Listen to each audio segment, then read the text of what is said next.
And welcome back to my third quick update video. Now, this one is BallinCraig map, also an Irish map.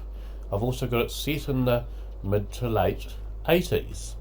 This is the only map of my four where if you go in here I actually own the whole map. It's not a very big map, but yes, I do own it all, so I cannot go and do any contract work or anything on this farm because I own every paddock on the map. Now this map, BallinCraig, I absolutely love this map. In earlier versions of Farming Simulator, this was my favourite map by far. I really love it.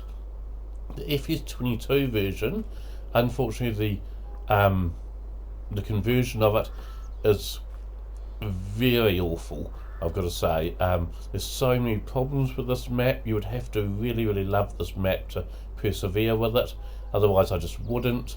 Probably the biggest problem I have is that every night when it gets to midnight it wants to crash the game, so I've got to fast forward up to like 1 minute to midnight, save it, and then sometimes it takes me 2 or 3 goes to get past midnight onto the next day when I can play again. So you can't just sleep through the night like you can with other maps.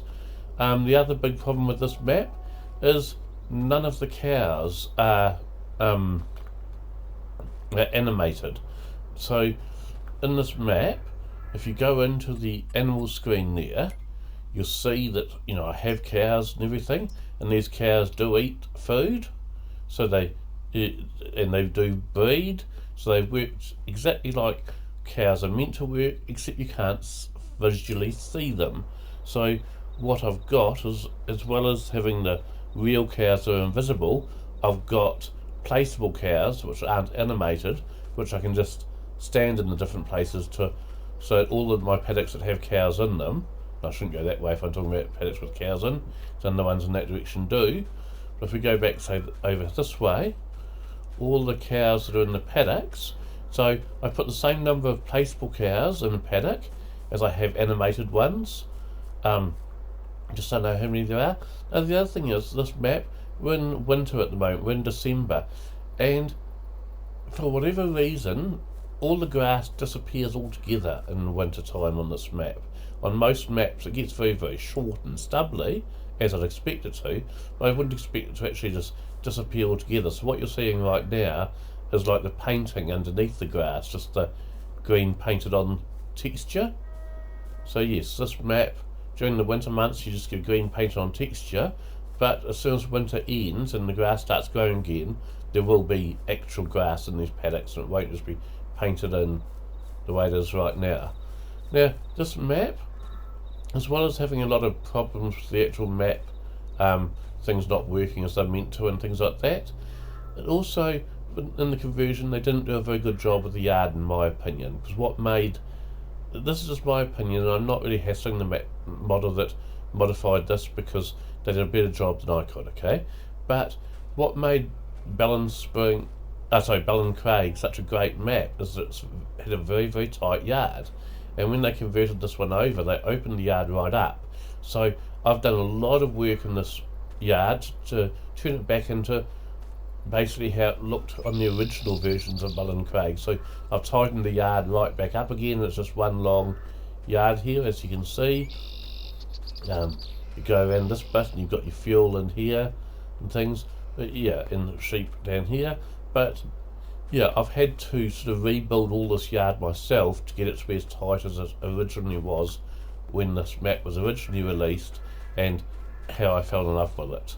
But otherwise, it's now looking pretty much how it looked in its earlier releases, with one exception, and that exception is that up here, the person who did the conversion put this milking shed in, which was never ever here on the original BallinCraig map.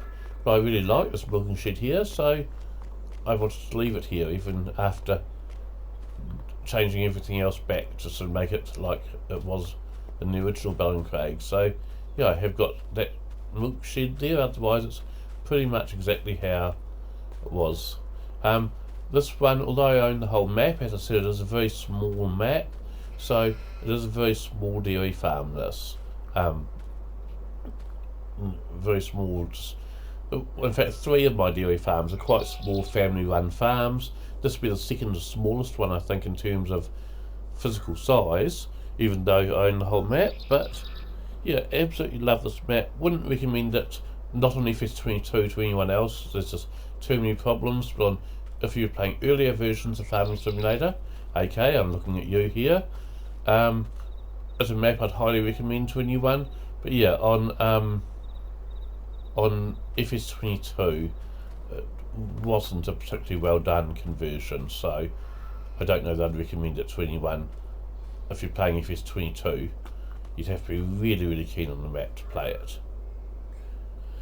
Yeah, oh, and since we covered what tractors we've got on each map, I might as well cover that on this one as well. So the last Greenland's farm, which we covered a few minutes ago, you might remember I had the Fiat 11090 as the small tractor on the farm.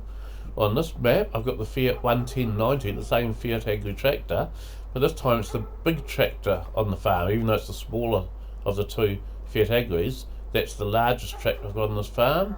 And I've got a tiny little Massey Ferguson here, which would have been from the 70s, as the small tractor on my farm. And that Massey again you'll be seeing again on the next video. But yeah, so that's BallinCraig, which was my favourite map for many, many, many years on earlier versions of Farming Simulator, and that I have managed to recreate. Someone else did the conversion, so I can't take credit for that, but I've managed to recreate it to be like it originally was, pretty much. And I'll give that call that one a day, and we'll be back with the 4th video in a few minutes. Thank you very much. Bye.